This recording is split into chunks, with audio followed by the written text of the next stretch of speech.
ಬೆಳಿಗ್ಗೆ ಬಹಳ shocking news ನನಗೆ ವಿಚಾರ ತಿಳಿತು. ಒಬ್ಬ ಹಿರಿಯ ನಾಯಕರು ಯಾವಾಗಲೂ ಕೂಡ ಪಾಸಿಟಿವ್ ಆಗಿ ಆಲೋಚನೆ ಮಾಡ್ತಿದ್ರು.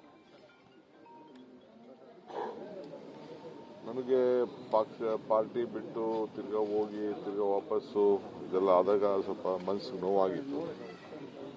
ಆದರೆ ಅವರು ಪೊಲಿಟಿಕಲ್ ಭವಿಷ್ಯದ ಬಗ್ಗೆ ಅವರು ತೀರ್ಮಾನ ಮಾಡಿದ್ದಾರೆ. ಅದು ನಾನು ಅದ್ರ ಬಗ್ಗೆ ಚರ್ಚೆ ಮಾಡಕ್ಕೆ ಹೋಗಿಲ್ಲ. ಬಟ್ ಭಾಳ ಪ್ರೋಗ್ರೆಸಿವ್ ಲೀಡರ್ ಅವರು. ಮೊನ್ನೆ ತಾನೇ ಆ ಚೀಫ್ ಮಿನಿಸ್ಟ್ರು ಹೇಳ್ತಾ ಇದ್ರು, ಆಲ್ವೇಸ್ ಎಲ್ಲದಕ್ಕೂ ನಮಗೆ ಸಹಕಾರ ಕೊಟ್ಕೊಂಡು ಕೆಲಸ ಮಾಡಿಕೊಂಡು ಹೋಗ್ತಾ ಇದ್ದಾರೆ ಅಂತ. ವಿರೋಧ ಪಾರ್ಟಿ ಇದ್ರು ಕೂಡ ಒಳ್ಳೆ ರಿಸಲ್ಟ್ ಕೂಡ ತೆಗೆದುಕೊಂಡಿದ್ರು. ಇವತ್ತು ಅವರು ಒಬ್ಬ ಡೆಪ್ಟಿ ಚೀಫ್ ಮಿನಿಸ್ಟರ್.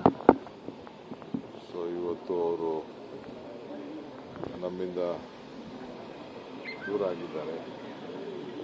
ಅವರ ಆತ್ಮಕ್ಕೆ ಶಾಂತಿ ಸಿಗಲಿ, ಅವರೆಲ್ಲ ಕುಟುಂಬದ ಅನ್ಯಾಯಿಗಳಿಗೆಲ್ಲ ಏನು ಆ ದುಃಖವನ್ನು ಭರಿಸುವಂಥ ಶಕ್ತಿ ಸಿಗಲಿ. ಜೊತೆಗೆ ಇಲ್ಲೂ ಕೂಡ ಅವ್ರ ಕುಟುಂಬದವರು ನಮ್ಮ ಬೆಂಗಳೂರಿನಲ್ಲೂ ಕೂಡ ನಂಟಸ್ತನ ಬೆಳೆಸಿದ್ದಾರೆ. ನಿನ್ನೆ ತಾನೇ ಅವ್ರ ಬೀಗರನ್ನು ಭೇಟಿ ಮಾಡಿದ್ದಾರೆ. ರಾತ್ರಿ ನನಗೆ ಗೊತ್ತಿಲ್ಲ ಹಿಂಗಾಗ್ತದೆ ಅಂತೇಳಿ. ಸೊ ನಾವೆಲ್ಲ ರಾಜಕಾರಣಿಗಳು ಭಾಳ ಹುಷಾರಾಗಿರ್ಬೇಕು. ಟ್ರೈನ್ಗಳಲ್ಲಿಂದ ಚಿಕ್ಕ ಟ್ರೈನ್ಗಳಿಂದ ಪ್ರಯಾಣ ಮಾಡುವಾಗ ಭಾಳ ಹುಷಾರಾಗಿರ್ಬೇಕು. ಅನೇಕ ನಾಯಕರುಗಳನ್ನು ನಾವು ಕಳ್ಕೊಂಡಿದ್ದೇವೆ.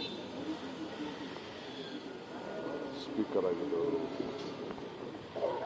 ಸಿಂಜರ್ ಅವರು, ಭಾಳ ಜನ ನಮ್ಮ ಪೈಲಟು ಎಲ್ಲ ಕೂಡ ನಾವೆಲ್ಲ ಕಳ್ಕೊಂಡಿದ್ದೇವೆ.